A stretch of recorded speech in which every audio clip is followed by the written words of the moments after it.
علاوه د بعضې څیزونو نه لکه د ګیرې سور کول په نکریزو باندې یا زیړول دغه دي او تورول یې ګورې هم ټیک نه دي. ښه کم ملا صاحب چې درته وایي چې دا تورول د دې لپاره ښه دي نو بیا چې ورسره نور هېڅ نه نو وایي دا چې دی نو مجاهدینو دپاره چې څنګه دي نو داسې ته کوم جهاد کې تا کومه توره وکړه انډیا ته لړې هلته کې د پوجانو ویشتل که څه چل یې وکړو کور ناست او ته ګیره تورې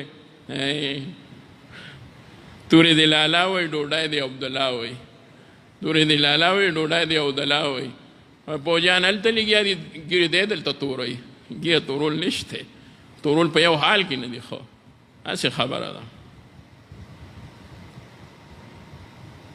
بعضې علما وایي د 40 کالو پورې که د چا ندنې په وجه 25 کالو او وعدې نه کړې هغه جدا خبره ده. هغه خو ورته غلي غوندې ووایه خو فتوې مه ورکوه په لوډ سپیکر چې ګیره تورول خیر دی. او خو د هغه ذاتي خپله مسله ده. بعضې خلکو ماشوموالي کې د سپین ویښته پیدا شي.